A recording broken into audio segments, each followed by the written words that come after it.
Christmas time in Silver Dollar City. Take full advantage of my season pass. My 6th trip here this year. Well, a Christmas time Friday. Seems like a great time to ride Powder Keg right at opening. I did 5 rides in 40 minutes. I've never heard of that with this ride. So I just got a tip from one of the ushers or whatever his position is. He said that for a Christmas Carol, the first show and second show usually fill up and the final show rarely does. And that's on a Friday. Powder Keg is great. Wildfire's better, especially if you ride the back row. My gosh, that drop in the back row, ejector airtime, that is incredible. And it is riding glossy smooth today.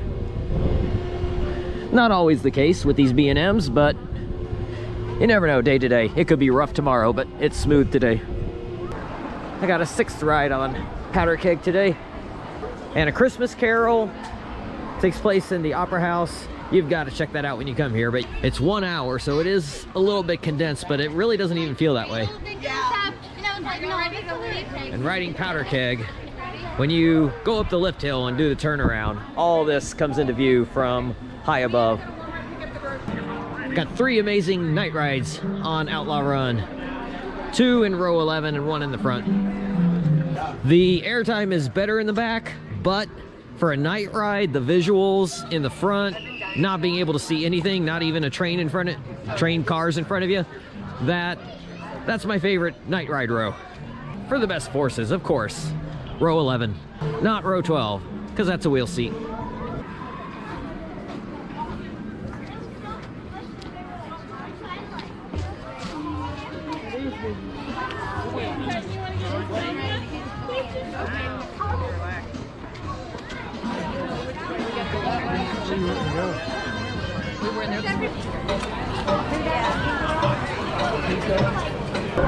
Time Traveler, just as great as always.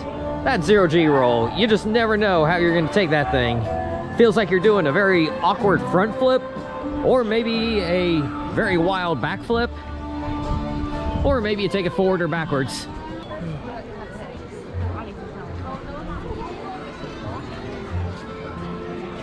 So the gazebo stage shows. Now the audience basically kind of stands around out here, since the seating area is now taken up by the Christmas tree. The next time you see those Christmas cards, or pass by that familiar scene on the mantle, remember what they represent.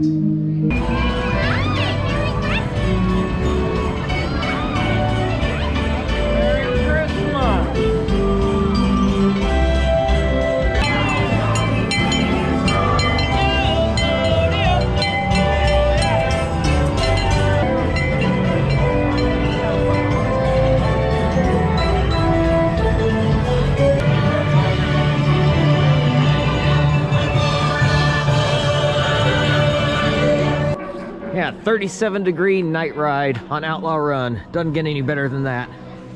And yeah, it is only about a 10-minute wait, even with all other major rides closed.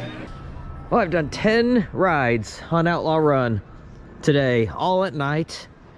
And these are the coldest rides on roller coasters, on any roller coasters I've ever had in my life, at 34 degrees. The last 6 of those 10 rides have all been at 34 degrees. And that was after a t-shirt ride at 35 degrees. I was like, okay, I'm not doing that again. And we've been at 34 degrees for about an hour, and it has to shut down at 33 degrees. I don't know how it's still running. I think the temperature has stagnated.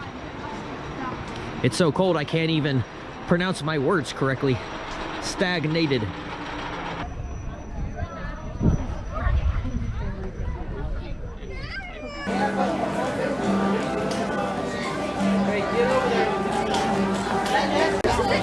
But yesterday it had about a 3-hour wait until it had to close down because it got too cold. Today it was a 10-minute wait until it broke down. At least I got on it 3 times today. These Sundays, not always, but some Sundays seem to be really good for getting short lines on Time Traveler.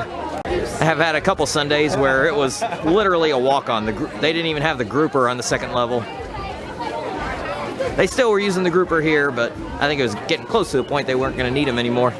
Then it broke down.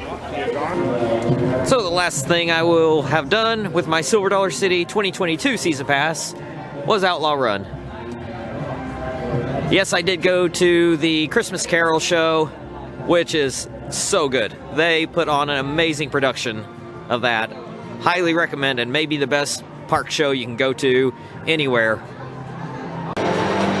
Didn't ride as much today, but that's okay. Got a lot of rides yesterday and Friday.